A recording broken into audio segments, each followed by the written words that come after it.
I was just reading and responding to a couple negative comments that were dropped on the last video in the sauna that I posted. And rather than getting down about it and feeding into the negativity of having me doubt my expression here on this channel, it actually prompted me to just get right up and record this video here.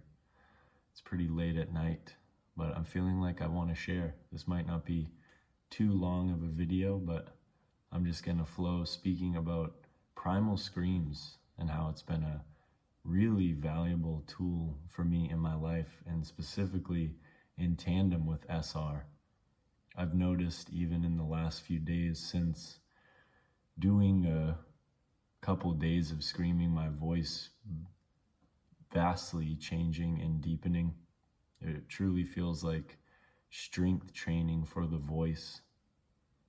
And when the voice is in its strength, you start to feel God's energy. You start to feel the seed so much deeper.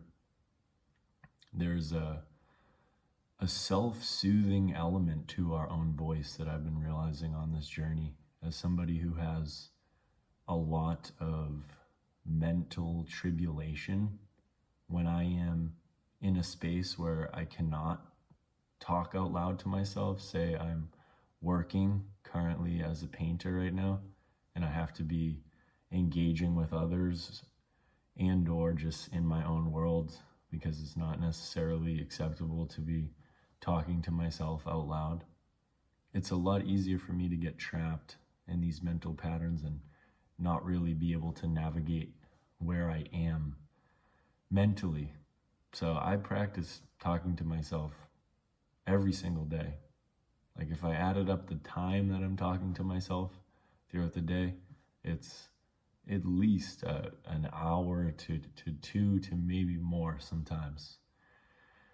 And also with that singing, I have a practice of singing and chanting. So I'm constantly communing with the voice. And I've just noticed since doing these primal screams the last few days, and then also bringing in the speech to myself and talking, navigating my internal world, processing my own experiences and formulating philosophies out of them through self-dialogue, there's been a certain unlocking in the soothing power of my own voice, that when I'm hearing it, it's allowing me to trust deeper in this process.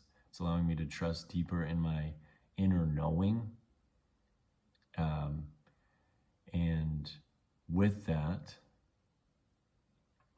there is also the recognition that there's absolutely an attack on the true voice of our sovereign masculinity. We are raised in a world where we are taught to appeal to authority and to keep our mouth shut and go along to get along, because the dark forces would rather us just keep our mouths shut. Essentially, they're really saying spiritually and energetically to our souls to shut the fuck up and stay asleep. So when we awaken to the power of our true voice again, it's truly liberating. And I'm certainly finding it. I'm flowing with it right now. There's nothing planned here. There's nothing written down. I notice whenever I start speaking truly from my heart, that God starts to weave his way into my energy field, and it becomes a dialogue, a communion with God through my own voice. And that's a practice that I don't know if you're doing yet, but I would highly encourage just talking out loud and saying, God, enter my voice. There's a reason why the Christ is described as the Logos, the ancient divine sound that created the world, the Iluvatar and the Lord of the Rings that sung the world into existence. This is all sound. This is all vibration, energy, and frequency, as Nikola Tesla says. So you realize in this practice, the power of your own sound and of your own voice. This portal literally of the mouth that can take all of these concepts, all this information up here, and can pull it essentially from the ethers and then can transmit it with the movement of the tongue into this physical realm. It's magic. With my words, I create, is the definition of abracadabra. So with my words, I'm creating here a video to share a bit about the voice, share a bit about primal screaming. That is an alchemical tool. I'll be driving in my car. That's the main place that I do it because, you know, I don't want somebody next door here to be thinking that there is something really crazy and hectic going on and to hear me. So yeah, you find a place where you feel safe and secure, and you just go into your primal, what for me feels like rage.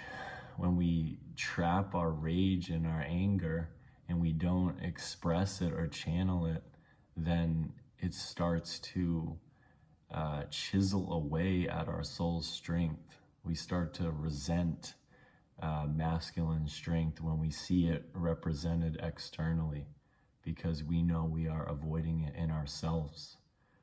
And the rage, the anger, is something as men, as boys, that we could have been taught is negative, but it's really just a neutral force, like a kitchen knife that we could use to cut up our mango and have a delicious treat, or we could stab somebody with. So our anger could be this force that we actually use, this rage that I'm just releasing so furiously in the car.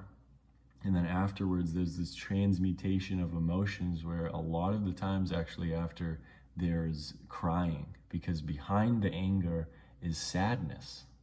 And then the more you feel your sadness, the more you actually give room for joy at the same time.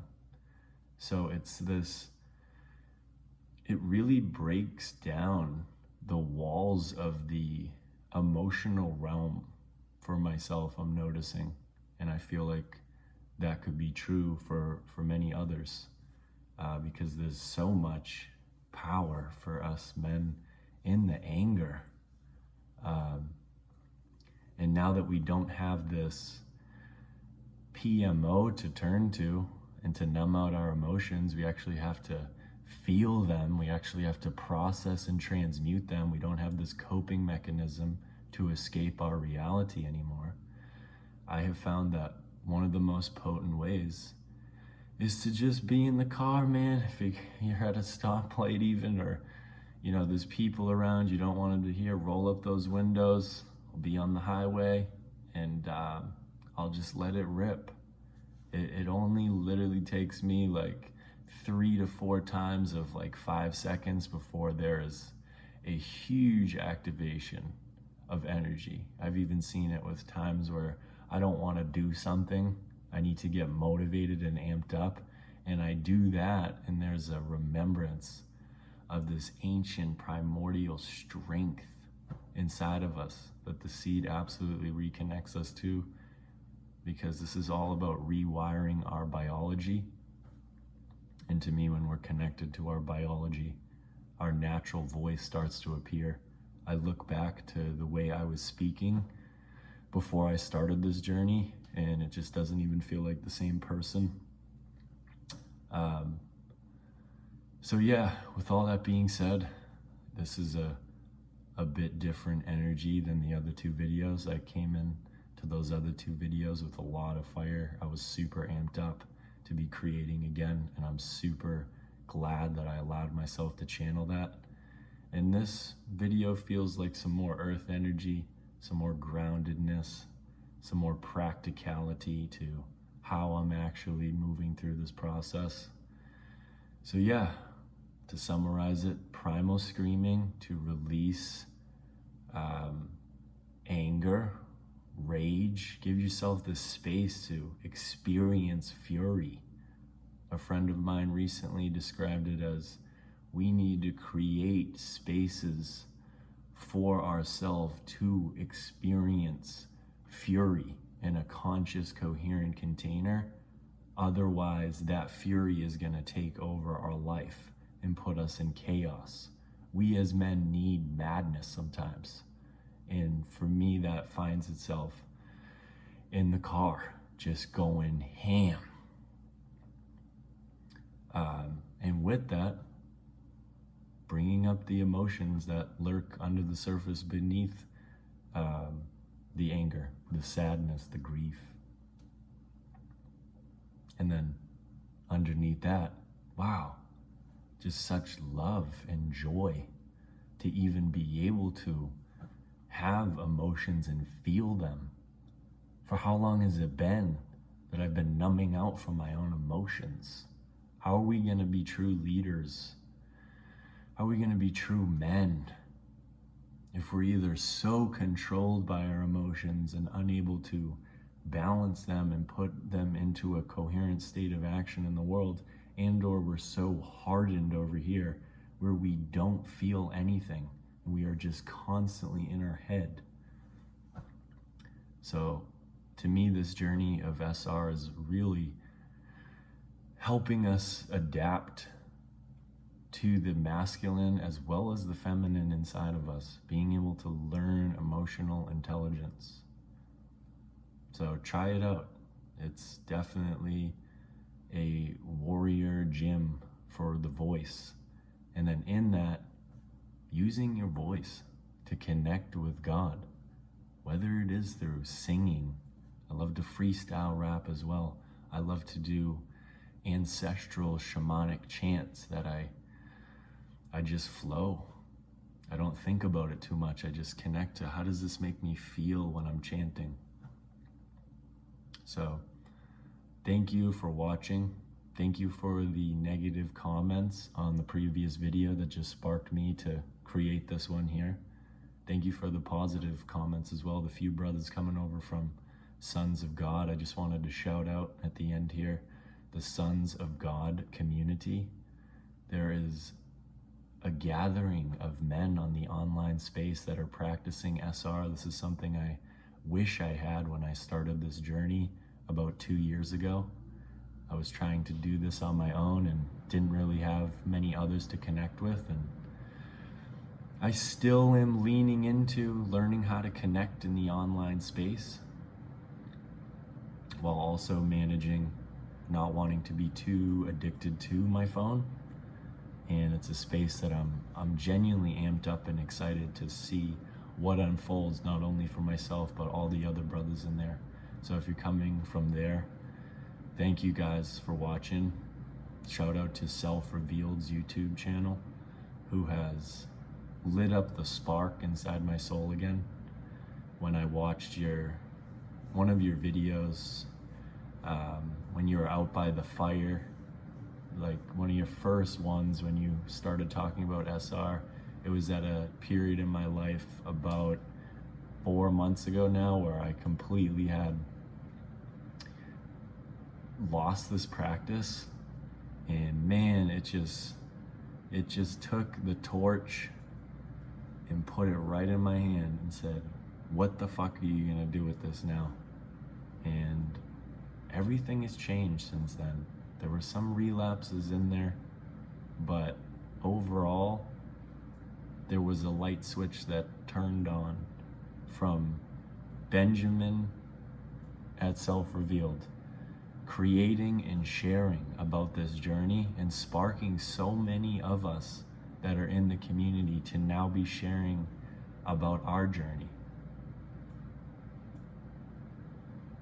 Many thanks to Sons of God, to the seed of life that we're holding that is bringing new energy to our souls, that is clearing up our minds, that is the ojas that's strengthening our bodies, to the Holy Spirit, the Creator that is merging our hearts with His. Now is the time. The men are rising, and I am stoked to be a part of this. Drop a like, drop a comment, share this, support. Much love. Peace.